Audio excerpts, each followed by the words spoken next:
You mean she doesn't need to act or look like a man to be a strong woman? Well, I never.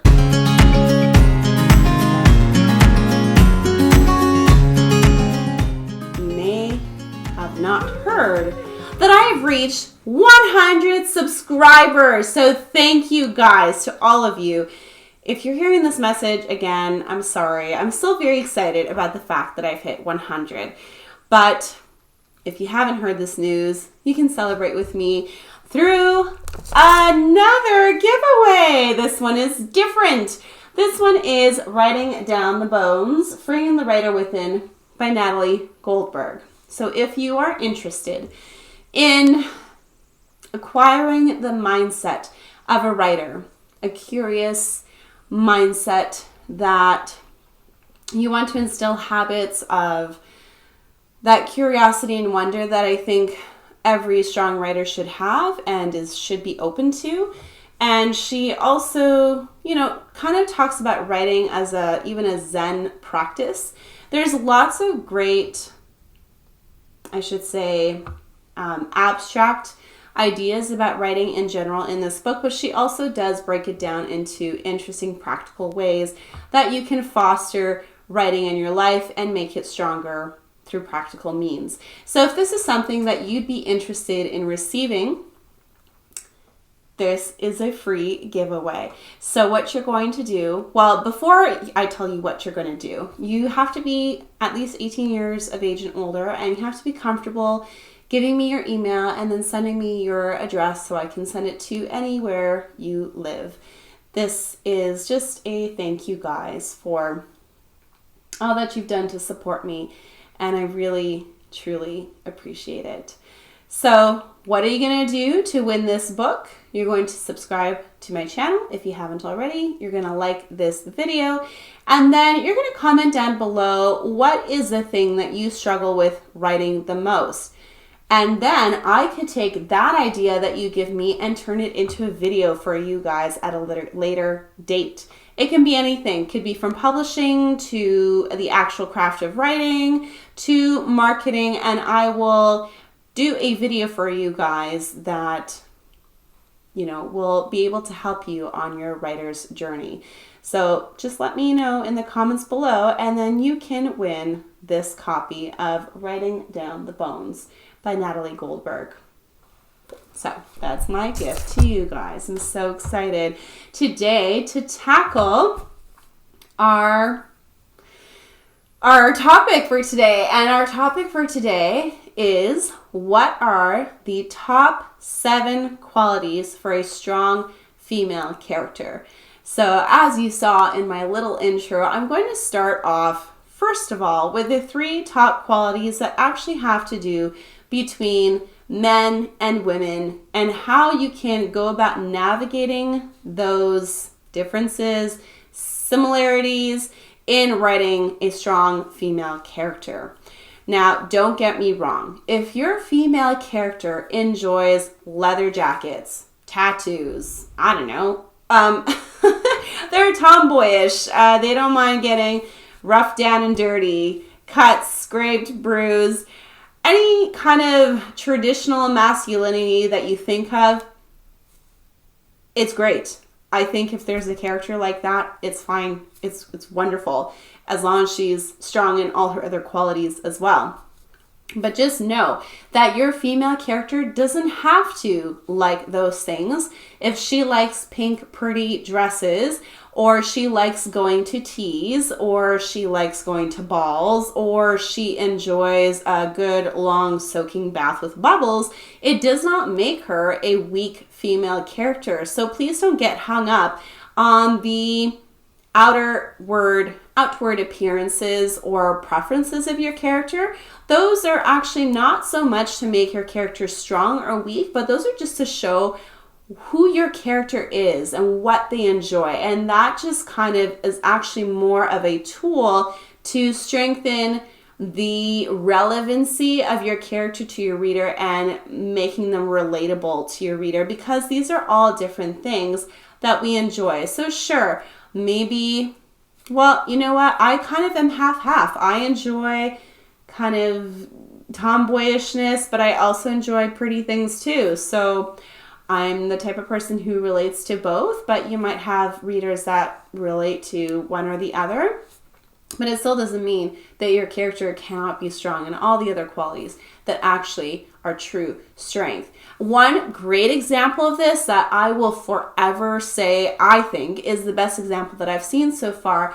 Now, I haven't read the comics, so I really don't know. I mean, I'm guessing that they're very similar to the way she is in the comics, but I'm thinking of the movie Wonder Woman, specifically the first one, where she embodies femininity. You just look at her, she's gorgeous, and she has all these wonderful qualities, but she's also willing to get up and fight for what she believes in. And she's actually really the epitome to me of a strong female character. We're going to break down some of her other characteristics that you will see pop up in this video.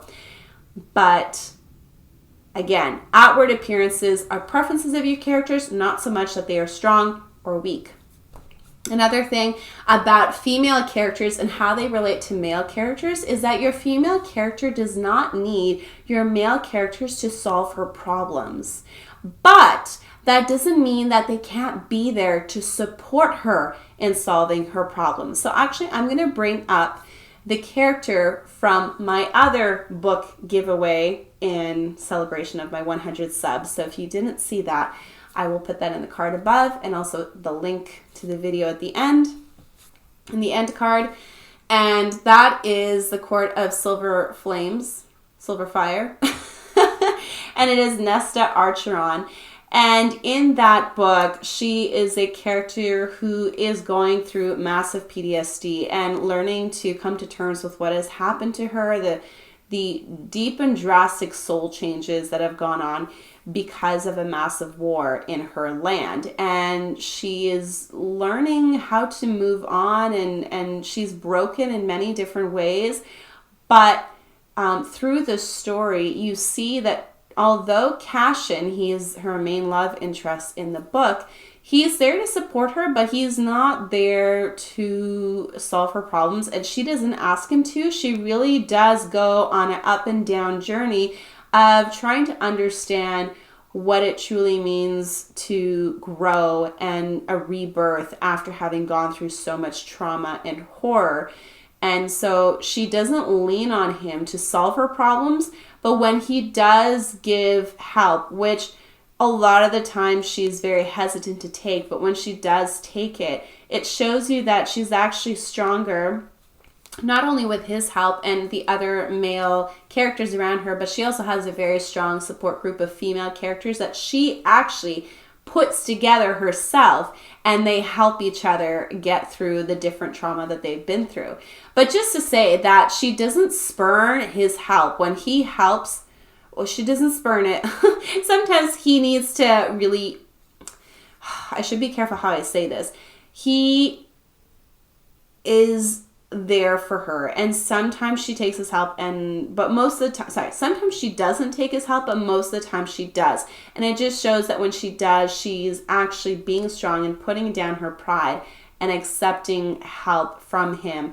But it's very obvious throughout the book that he is not the driving force of her healing. It is her and her experiences and what she's going through and the choices that she makes for herself as she grows. So that she's actually a really great example of that. Another kind of dynamic between men and women is that it's okay if your female character learns something from a male character. Whoa, hold up. Don't go anywhere, okay? Like, listen, okay? How many, I'm going to pick on two different characters. One of them, has been the character of many historical fiction books and TV shows, and that is Queen Victoria. And it's very obvious that before her, there was a king, and she had many members of parliament teach her the process of how to be a royal, although she was she is hailed as one of the strongest queens of English history. And that is due to her strength of character in particular, but she also had the humility to listen to those around her. Now, insert here with an actual female character who's very strong, and thank you to, if you are watching this video, you mentioned Bree from Legendborn, which was in answer to the last giveaway question that I did, and or that I gave. And so Bree from Legendborn realizes that she has these magical powers, and there's two different types of magic systems. There's the, hold on now, I'm going to remember this. There's the root magic that comes from her mother's side of the family that she is inherently given, but there's also this magic that the Arthurian legend side of things takes over, and that is, oh, I forget. We're going to say magic, whatever, okay? Magic, root, you got your two, okay? And she learns her initial magic from the guy that she is interested in, Nick, and he is the one who is called, or who will receive the spirit of Arthur when he is called.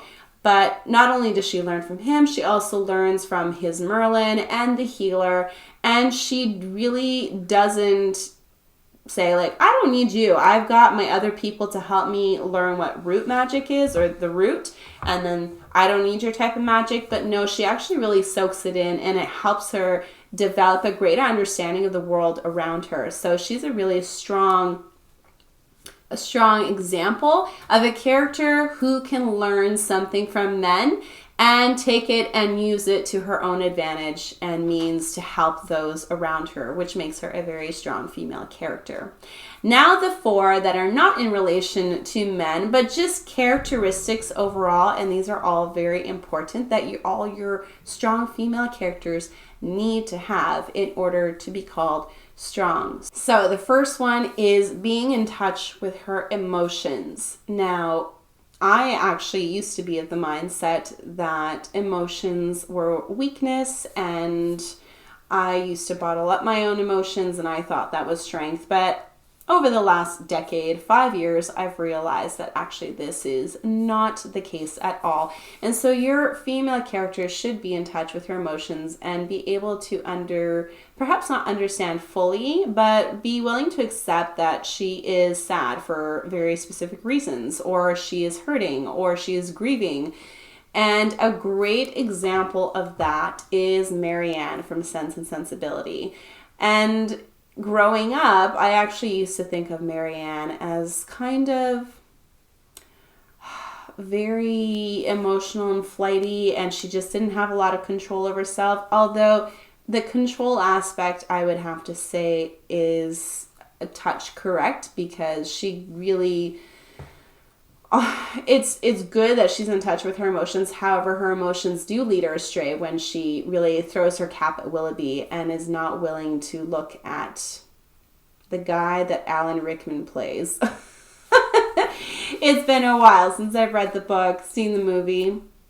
But when she falls for Willoughby and he leaves her and she goes through a lot of heartache, she does learn from her experiences and actually does turn to the man who truly loves her and who will stand beside her. But she has such a strength in feeling her emotions, and that is not necessarily a bad thing. What she does once she feels her emotions is the crux of the problem. But definitely as a strong female character, she should be in touch with her emotions and not bottle them up, because bottling them up actually is a huge weakness. And we'll get back to that in a minute, because we will talk about weakness. But the next one I also want to talk about is that your character speaks her mind either through words or actions. In this, as I said, the reason why I said words or actions is that not every character is loud and is going to speak their mind through words, but your character can definitely have a strong sense of core values that they enact through their actions. And that way your reader can tell that they stand for something, that they're not flimsy, that they're not taken from one side to the other, and they don't understand themselves and what they stand for. So strong. And even better yet, someone who does speak their mind through their words should be backed by actions, because then if they weren't, and if they were just saying things and not actually living them out, then that would definitely be considered a weakness that your character would need to work on or perhaps grow through in the story. The next one I have for you is that she is able to adapt to changes in her life. And obviously, when you have the rising action going toward the conflict, there's going to be constant changes in relation to your character's relationship with setting or other characters and how the plot moves in general going toward that. And there needs to be, it doesn't mean that she can't not adapt to a change and then fail because of that, but your character can't stay in that position. And your other characters around your main character can't be the ones to figure things out for that character, because then your protagonist just becomes a sideshow that no one wants to read about or care about. So your main character has to eventually learn to adapt to the changes around them. And as I said, they don't have to have that confidence right away. That could be a growth point in your character. But eventually they learn to have the confidence that whatever is thrown at them, they can figure it out. And they do either on their own or with the support of other characters. A great example of this is Katniss Everdeen when she's thrown into, well, first of all, she stands up for her sister Rue. And then she is thrown into the arena of the Hunger Games. And obviously that is a survival test where she has to use all that's been given to her, and she has to use her brain and figure out, like, how am I going to survive in this game and not let the others kill me. And I loved her relationship with Rue in this, and that Rue wasn't there to figure everything out for her, but again, support, team, and unfortunately, well, I think everyone knows that Rue dies. I'm sorry if I spoiled it for you. If you've never read this before, you should. And so that is a strong example of someone who adapts to changes. So make sure your character doesn't stay stuck at a point and then doesn't rise beyond it to get to the next challenge. And the last point that I have for you, which is point number 7, is that your character must have a weakness or weaknesses. Because if your character doesn't, then they're perfect. No one's perfect, and no one relates to a perfect person or a perfect character, and therefore we don't want to read your book because it's no good. So make sure that your character has flaws that are not told but shown. You can't just tell us, oh, this character can't do this because this is her weakness. Show us in her dialogue, show us through the plot and how she interacts with the other characters and interacts with challenges that she has a weakness, and it's okay for her to fail. It's okay for her to stumble. But again, this kind of goes back to adaptability, is that she rises, finds a way to do it, and then goes for it again. And then don't be afraid to show multiple weaknesses. It could be one main weakness or multiple weaknesses, but please make sure that your character has a weakness. That doesn't mean that they can't be likable, okay? Because likability and weaknesses are two different things. So make sure that although your character has weaknesses, they are somewhat likable. They don't have to be perfectly likable, but we at least have to be able to relate to them. Even though, and it doesn't mean, villains and heroes can be relatable and somewhat likable. So just make sure you don't mess up the definition of the two. So there you have it. Those are my 7 top tips in writing a strong female character. I hope that it is helpful to you guys. Let me just reiterate the giveaway again. Writing Down the Bones by Natalie Goldberg. If you want this book, subscribe to my channel, like this video, and comment what is one thing that you struggle with in writing or the general craft of writing, publishing, marketing, and I will do a video for you. So have a great week, guys. Oh, and one thing I forgot to mention is that the giveaway ends at the end of the month. So I think that's about 2 more weeks. You have in this video so I think the last day of March is March 30th. I hope I'm getting this right, or March 31st, one of the two. And that's the last day to enter this giveaway, and also the giveaway that I talked about in my last booktube video. So that one was for the A Quart of Silver Flames, and this one is Writing Down the Bones. There's two different giveaways. If you're interested in either one, follow the prompts. You have till the end of March for both giveaways, and at the end of March, I'll announce the winner